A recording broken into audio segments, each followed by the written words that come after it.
¿Qué tal, señores? Saludos cordiales, buenas noches, sean de nuevo bienvenidos a La Mirada Justa, aquí en la Radio Televisión Municipal Motrileña.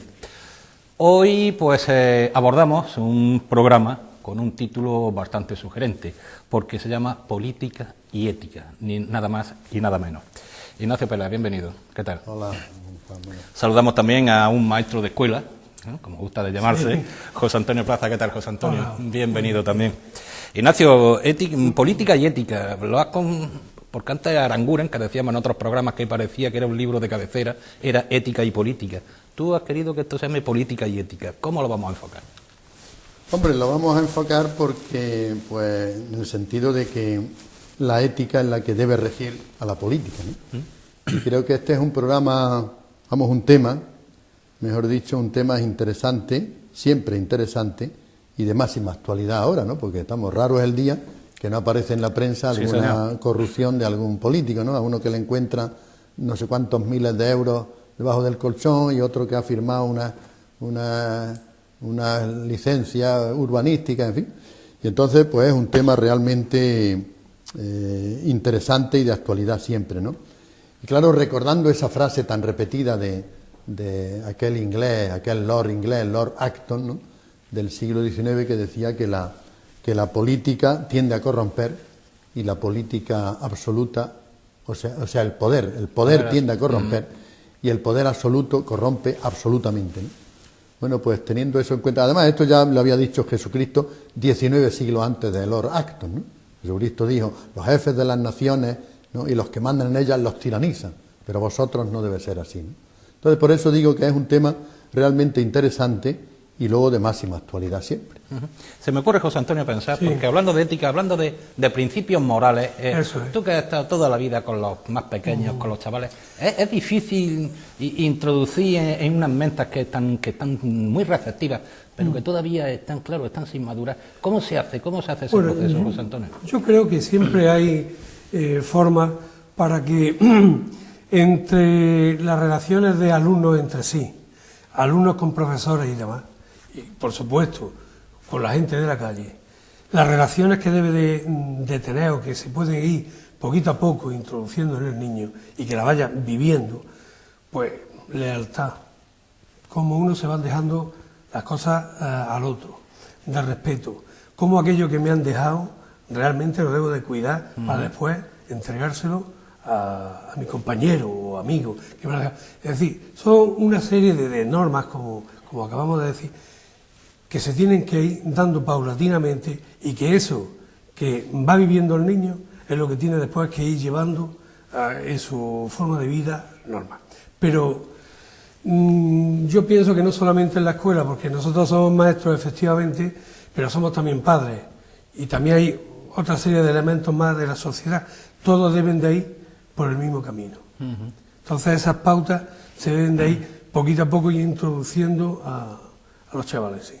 Decía un teólogo danés, Søren Kierkegaard, en mi punto de vista, decía: la ética por la estética. Niño, qué feo está eso, ¿no? Qué feo está. O sea, hombre, pues sí, mal hecho. Muchas veces la ética es cuestión de estética. Claro que sí. De estética, claro. Sobre todo sería un principio muy bueno. Además, para los chavales los más jovencitos, que vean unir la belleza con lo bueno, con lo moral y ético. Sí. Hombre, siempre se había dicho en filosofía eso, ¿no?, que lo bueno es bello, claro, y es verdadero. O sea, son los tres predicamentos del ser que decían los viejos escolásticos, a veces tan denostados, pero que tanta verdad tenían, ¿no? Porque no, además recogieron la filosofía peripatética, todo Aristóteles, y Aristóteles ya se ocupó de estos asuntos, los peripatéticos.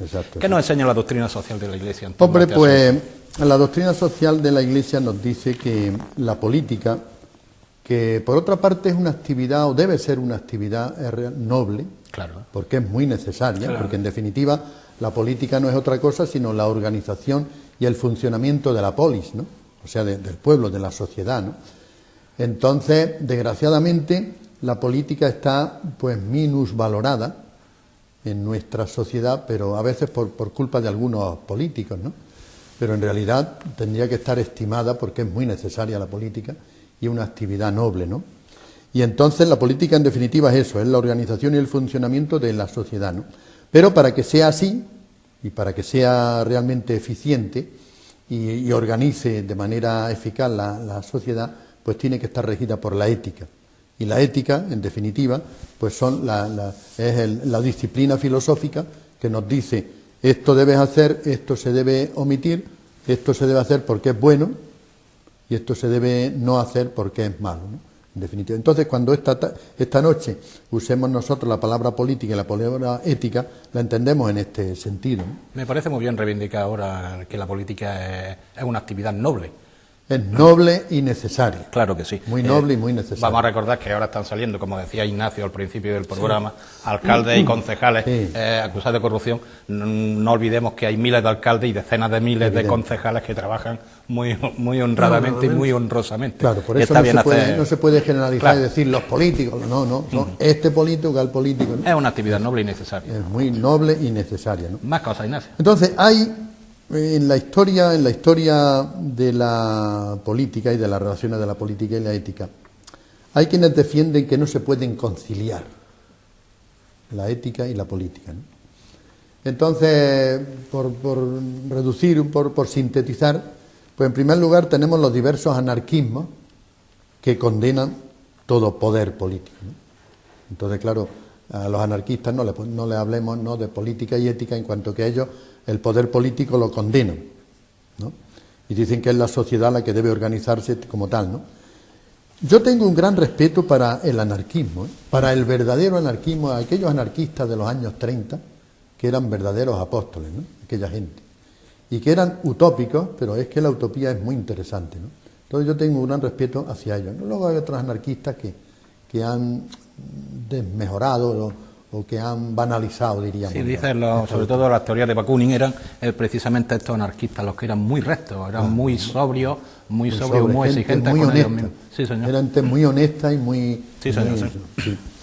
Luego hay otros que dicen, los defensores de lo que llaman el realismo político, que dice, hombre, que el fin, en definitiva, viene a decir que el fin justifica los medios, ¿no? Entonces que hay que ser muy realista y que entonces si yo en este caso tengo que mentir, pues miento.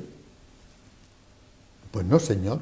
La doctrina social de la Iglesia y cualquier persona que razone con nobleza, pues verá que la mentira es mala, ¿no? Y entonces la mentira no está justificada porque el fin que yo quiera conseguir pues sea bueno, ¿no?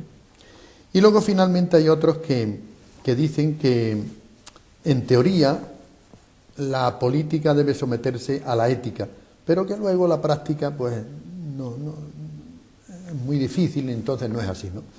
Entonces estos son, diríamos, los adversarios, como los adversarios, ¿no?, de las relaciones política y ética y del sometimiento que la política debe tener a la ética. No sé, José Antonio, sin embargo, de esto. Sí, José Antonio. No, es que yo realmente pienso que la ética debe de imperar en la política. Claro.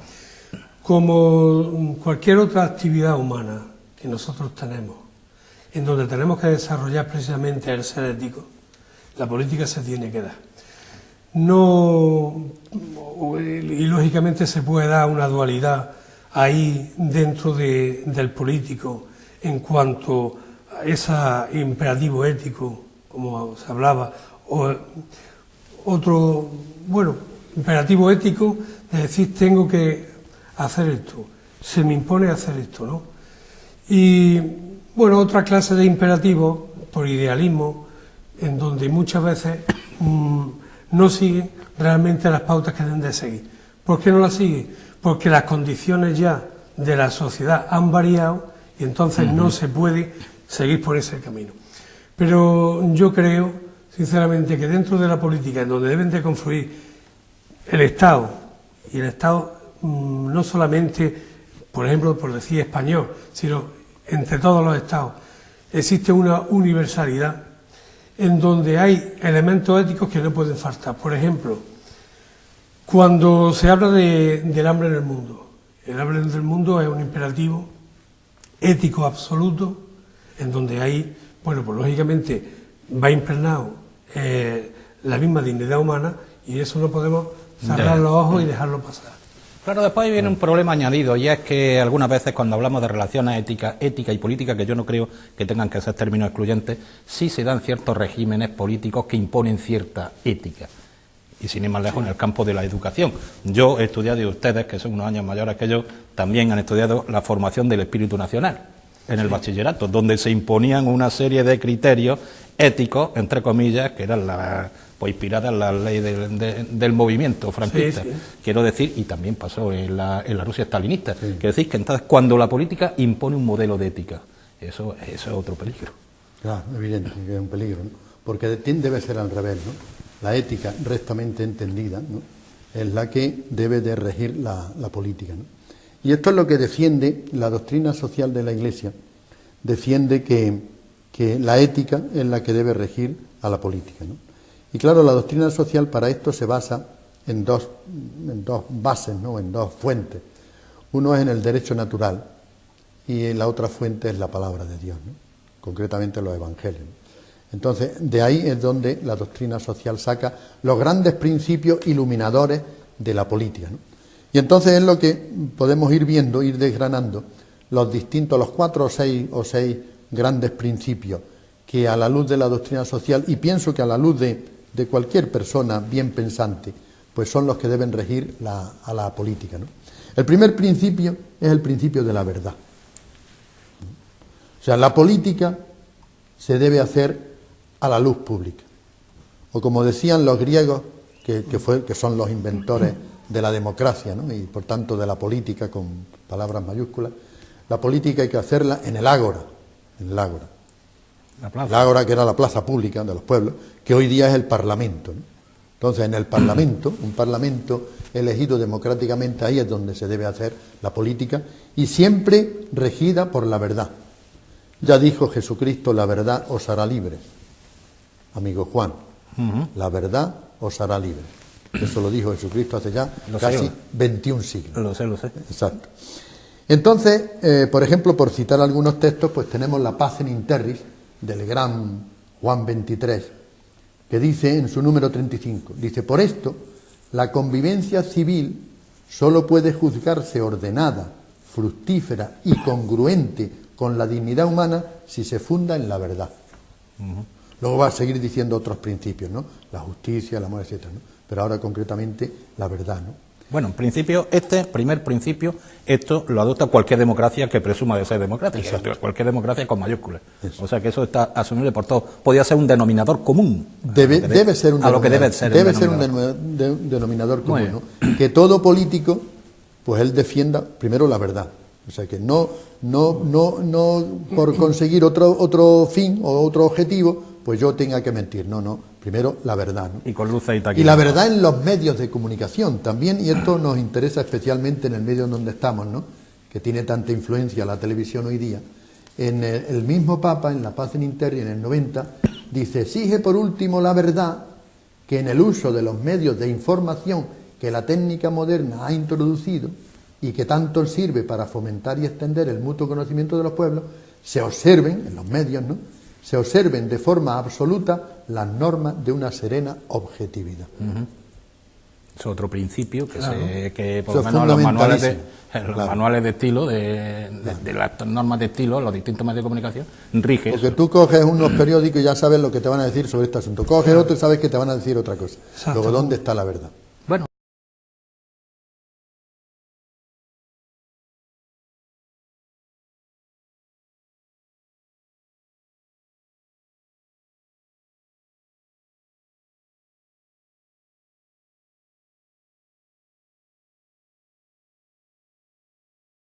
El respeto. Dice que el respeto es uno de los elementos que se han ido perdiendo paulatinamente y que con eso se han perdido y se han venido abajo muchos de los valores que la persona tenía. ¿Está? Sí. De manera que es un elemento también. Precisamente, si nos quejamos en nuestra sociedad y concretamente de la crisis actual, que es tan aguda y más aguda de lo que nos pensamos, ¿no?, es precisamente por eso, porque están en baja o se han perdido los grandes valores humanos que hacen que la persona pueda vivir de pie y pueda vivir con dignidad, como esa, el respeto a la verdad, la justicia, que es otro principio básico. Este es el segundo, sería el segundo principio. Es la justicia, que debe estar por encima del orden. El orden es importante en las sociedades, Amigo, pero por ahí, encima la justicia. ahí vienen los problemas, muchas veces, los regímenes autoritarios, Evidente. que piensan que es al revés, primero el orden y la justicia ya veremos. No, primero la justicia y después el orden. Y el orden siendo importantísimo, el orden, claro, porque Sí, una sociedad, un pueblo que vive en desorden, pues aquello es el caos, ¿no? La justicia. Esto lo tenemos también en la Paz en Interri, pues dice eso, ¿no? Que más todavía una comunidad humana será cual la hemos descrito, o sea, con ordenada y tal, cuando los ciudadanos, bajo la guía de la justicia, respeten los derechos ajenos y cumplan sus propias obligaciones, derechos y deberes a los cuales ya le dedicamos hace dos o tres programas, le dedicamos eso, ¿no? Porque la doctrina social siempre te habla de derechos, pero a su lado los deberes. Te quedas con Juan 23, estaba yo hablando de esto hace 40 claro. y pico años, la Paz en Interri, 40 y tantos años. ¿sí? En la Paz en Interri, que fue del año 63, me parece. Sí. Hace ya 45, 46 años, ¿no? 50 años. Claro. Más cosas, Ignacio. Entonces la justicia es también fundamentalísima. Otro principio básico también, ético, que debe regir la política es el amor. Porque una justicia sola, fría, seca, puede a veces convertirse en injusticia, ¿no? La justicia es importantísima, dar a cada uno lo suyo, pero claro, si a veces la justicia fría, pues puede llegar a ser injusticia, ¿no? Por eso tiene que estar dulcificada, dominada por el amor, ¿no? José Antonio, ¿tú qué piensas de esto? Me has pillado ahora mismo. Es que si no es así, pues casi no podemos hablar de justicia. Claro. Porque la justicia, aunque es un concepto abstracto, todos sabemos a lo que nos estamos refiriendo. Sí. Y si no se aplica ese principio, como dices, como el principio del amor, ese para que porque no puede ser una cosa aséptica y objetiva, tiene que haber algo más. Claro. Y además también hacerlo amplio, más amplio todavía, porque dentro del amor metería yo también la solidaridad, Claro, la solidaridad con los demás. Sí. Entonces, cuando hablamos de la ética en la política, y refiriéndome ahora mismo a aquellos que desempeñan el cargo político, aquellos que van a dirigir y armonizar las actividades dentro de la ciudad, del Estado, etcétera, tienen que tener en cuenta también esa solidaridad. Cuando adquieren ese compromiso, porque tiene que ser un compromiso, que sea un compromiso de conciencia política. Y al decir conciencia política es de saber que tienen que ser útiles para los demás. Y ahí es donde se va demostrando ese amor que debe de ir imperando. Ser solidario, querer a los demás significa implicarse por ello. Pero no solamente llegar a ese puesto, pues porque las circunstancias algunas veces ocasionales me han derivado a él. Yo realmente aquí, esto no lo conozco mucho, y en cierto modo voy a medrar un poquito o voy a conseguir unos beneficios pues personales, de representatividad, económica o lo que sea. Entonces realmente ahí está riñéndose lo ético con la actividad política. Es que el amor unido a la justicia es importantísimo porque viene, diríamos que, a completar lo que le faltaría a la justicia, ¿no? Porque claro, la justicia en definitiva es dar a cada uno lo suyo, ¿no? Pero claro, hay personas, las personas en general somos desiguales, somos iguales en derechos y en deberes, ¿no? Pero luego nuestra realidad es diversa, ¿no? Y es distinta, ¿no? Entonces tú, si te riges por la justicia estricta, a cada uno le da lo suyo, que son, por ejemplo, 5. Pero es que resulta que uno necesita 5, pero el otro necesita 7, por su condiciones personales, ¿no? Entonces, por eso digo que la solidaridad viene a compensar lo que quizás la justicia no podría, porque la justicia es más severa, dar a cada uno lo suyo. Sí, pero dice dar lo suyo con equidad. Y la equidad no quiere decir igual, sino realmente lo que cada uno necesita. Esa es la igualdad. Lo que necesita. Claro. Yo necesito dos. Tú necesitas 5. En definitiva, y no tengo que comprar eso. Es lo que hacéis los padres con vuestros hijos. A todos los queréis, sí. ¿no? Por igual. Pero claro, un hijo necesita una cosa, otro necesita más de eso. Exacto. Y otro necesita menos. ¿Por qué? Por sus condiciones personales, ¿no? Vamos con ese cuarto principio. Un cuarto principio, amigo, no podíamos olvidarlo, es la libertad. Hombre, claro. La libertad. Es que vamos a hablar de ética ni de política si no hablamos de libertad. Si no hay libertad, la libertad es la gran palanca del hombre, ¿no? Y entonces lo tenemos también en la Paz en Interri, ¿no? Dice, ni basta esto solo, ¿no? Todos los otros principios que ha dicho, ¿no? Dice, porque la sociedad humana se va desarrollando conjuntamente con la libertad. Es decir, con sistemas que se ajusten a la dignidad del ciudadano, ya que, siendo éste racional por naturaleza, resulta por lo mismo responsable de sus acciones. La libertad, puesto que somos responsables de nuestras acciones. Un quinto principio, no menos importante, ético, que debe regir la política, es la igualdad. La igualdad. Y esto lo tenemos en la 80ª Adveniens de Pablo VI.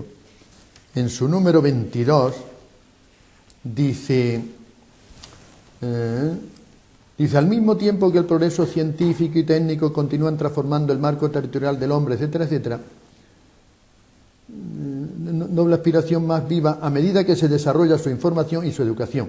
Aspiración a la igualdad, aspiración a la participación, que va a ser otro principio básico también de ético para regir la política, ¿no? Entonces es la igualdad, porque claro, todos los hombres somos iguales, en derechos y en deberes. Todos los hombres somos iguales en nuestro origen y en nuestro destino. Esto fue, el primero que defendió esto fue Jesucristo, ¿eh? No fue la Revolución Francesa. Es que te iba a decir que estamos hablando de fraternidad, igualdad y, igualdad y libertad. Claro. Que es el emblema famoso de la República Francesa de la Revolución Francesa del siglo XVIII. Pero es que 18 siglos antes ya eso lo había defendido Jesucristo. El primero que defendió la dignidad de la persona humana en la historia del pensamiento humano es Jesús de Nazaret.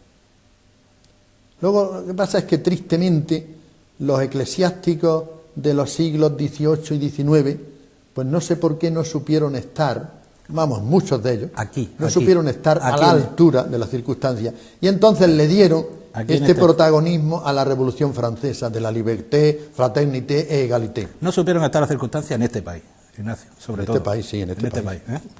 Bueno, pero no solo en este país. En este país especialmente. Pero no solo en este país, por desgracia, ¿no? Cuando son valores netamente cristianos, eso de la verdad, o sea, de la igualdad, la fraternidad y la solidaridad. ¿Y por qué daba tanto miedo? ¿Y por qué les daba tanto miedo? Y les daba miedo, no sé por qué. Bueno, vamos a dejarlo ausente ya. Sí. Y finalmente, otro principio que ya... Es que quería yo mencionar un poquillo sobre la igualdad, porque claro, yo lo veo bajo el prisma no de la doctrina social de la Iglesia, sino de comportamiento como el hombre de la calle. La igualdad que debe de imperar en toda actividad humana, para todos igual, pero también dentro, porque como hablamos de política, de lo que son los partidos políticos. Entonces, esa igualdad que se debe de tener es una igualdad en la que deben de partícipe la gente de fuera. No decir, bueno, ya va alguien que me lo resuelva y tal, no, sino participar en toda actividad política, que estén allí. Y entonces los que forman parte de ese partido político que den paso a todos, a las opiniones, a los pareceres, a las actuaciones de todo el mundo, y que realmente cada vez el partido político se vaya haciendo más democrático. Y lo de participación, sobre todo, no solamente hablando de partido, hay que participar hasta en la asamblea de vecinos, hay que participar en la AMPA, en los colegios, hay que incluirse y ofrecer la opinión, la comparte o no la comparte, porque eso enriquece, eso enriquece y eso es lo que nos abre a otras actividades. No, es que muchas veces somos dados a decir, caramba, que no se ha hecho esto, no se ha hecho lo otro, que esta actividad escolar y viene por un lado la crítica, pero dice, bueno, y en lugar de haber criticado, ¿no podía haber participado y haber expuesto realmente lo que piensa? Pues eso es lo que pasa normalmente en la política. Quien se queja mucho después ni siquiera vota. Casi. Oye, ¿nos queda algún principio? Dijiste 6 y llevamos 7. Bueno, llevamos 6. Llevamos 6. ¿Te queda alguno? La participación. Sí, que ya hemos hablado suficientemente. Hay otro principio, hombre, que diríamos que los abarca a todos, ¿no? Que este no es nuevo, que es los derechos humanos, la defensa de los derechos y deberes humanos. Pero vamos, como ya le dedicamos un programa a esto, pues no solamente Yo, si te parece, vamos a condensar un poquito de lo que hemos estado hablando. Cuando hablamos de política y de ética hemos estado hablando, sobre todo hemos reivindicado con la política como una actividad noble, ha sido Ignacio Peláez que ha utilizado este término, que lo hemos compartido. Después hemos hablado si son términos excluyentes, ética y política, parece ser que no, y sobre todo estos principios... Son complementarios. Claro, complementarios, no excluyentes, en eso hemos quedado de acuerdo. Y después pues hemos hablado de unos principios, de 6 principios básicos, ética básica, que yo creo que sí son, como hemos dicho al principio, pueden ser un denominador común de cualquier funcionamiento en una sociedad democrática, en un Estado de Derecho, etcétera, que son el principio de la verdad, principio de la justicia, principio del amor, de la libertad, el de la igualdad y el de la participación. En suma, como decía Ignacio Peláez, de derechos humanos. Derechos y deberes humanos. Y deberes humanos, claro, derechos y no deberes. hablemos solo de derechos. Derechos y deberes. Es que nos estamos acostumbrando a derechos y no acordarnos de los deberes, más cosas que... Sí, bueno, como ya el tiempo nos está urgiendo... 5 minutos tenemos. Nos queda, pues, yo diría una cosa, ¿no? Que pienso que también esto puede ser ético. Precisamente porque el poder tiende a corromper, como decía Jesucristo y luego lo dijo Lord Acton en el siglo XIX, pues yo veo razonable que en el cargo estuvieran solo 2 legislaturas. Claro. 2 legislaturas. Porque claro, cuando una persona o un grupo de personas se perpetúan en el cargo, pues inconscientemente y sin querer, ¿no? Y sin querer, pues ya se forma una camarilla, un ambiente, ¿no?, alrededor, y de que el cortijo es mío, ¿no? Y el cortijo no es tuyo, no es tuyo. Es como lo que le está pasando ahora al PNV. Sí, que después de 30 años se resiste. Que se resiste a salir de allí, claro, porque llevan ya 30 años en el poder, ¿no? Y ahora le dicen que no, que pase otro al poder, y entonces parece que se va a acabar el mundo. Bueno, ¿no? Hay países de democracia avanzada, en Estados Unidos no se puede, el presidente no puede repetir más de 2 legislaturas, más de 8 años no puede. En los Estados Unidos, en los Estados Unidos no puede ser. Aquí no tenemos eso, pero yo creo que por ley se debería de imponer más de 2 legislaturas, no se debe estar en un cargo, precisamente para evitar estas posibles corruptelas, porque somos así de débiles, ¿no? Yo creo también que esto llevaría parejo el que, yo me acuerdo de mis tiempos, en donde el político no era un político profesional, sino era una persona que sentía ese amor por el pueblo, que se creía útil al pueblo, y además la gente que le acompañaba apoyaban esa postura. Y hoy tenemos el político profesional. Y puede ocurrir que esa profesionalidad digan, pues esto es la carrera política, que comienzo hoy y ya hasta que me jubile. Y realmente, como acabo de decir... Eso también va quizá con la evolución sociológica, económica, etcétera, de la sociedad. Por ejemplo, ahora un ayuntamiento, la casa de todos, pero un ayuntamiento se gestiona como una empresa. Sí, por supuesto. Un ayuntamiento es una empresa. Quizá en Motril la empresa más importante sea el ayuntamiento. No sé si el hospital tiene más por número de trabajadores, etcétera, de empleados, y por actividades, por presupuesto, etcétera. Y entonces que van cambiando. No está mal. Yo sí, a partir de ciertos niveles, sí soy partidario de los políticos profesionales. O sea, que estén, no profesionales, sino que estén preparados. Que estén, claro, por supuesto, que estén preparados. Y después que tengan su sueldo para que se dediquen a ser políticos.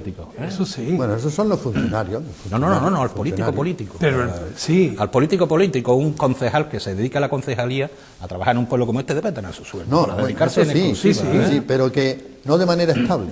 No, claro. El cargo no de manera estable. Con su tiempo, como decimos, 2 legislaturas y ya está, como mucho. Si lo refrenda al pueblo.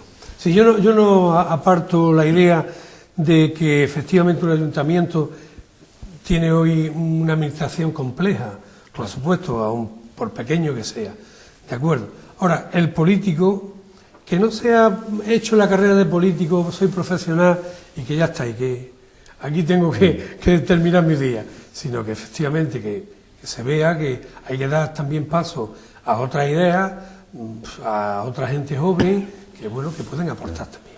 Pues tenemos que acabar, Ignacio. Casi que te pediría, si lo tienes en mente, el próximo programa. Yo cerraría este programa animando, puesto que la hemos dicho que la actividad política es una actividad necesaria y es una actividad noble, debe ser noble. Debe serlo. Pues yo animaría a todas las personas honestas a que se metieran en política directamente, que participen, a participar en política y a participar en partidos políticos. Las personas honestas que se metan a eso, con un espíritu de servicio, que eso es lo importante, el espíritu de servicio, no para servirme yo, sino para servir al pueblo, ¿no? Entonces yo invitaría, y con esto quizá quiero terminar esta noche el programa, invitar a las personas honestas que se metan a participar en política de manera directa. Muy bien. Eso. Pues con ese... El próximo programa va a ser sobre la droga. Bueno, porque cambiamos la semana que viene. Sí. Muy bien. Luego ya nosotros nos volveremos a ver dentro de otras 2 semanas con otro tema interesante de doctrina social. Muy bien, pues Ignacio Peláez, José Antonio Plaza, muchísimas gracias por vuestra compañía en la noche de hoy. A ustedes, señores, como siempre, gracias por la atención que nos vienen prestando. Buenas noches y hasta la próxima semana. Adiós.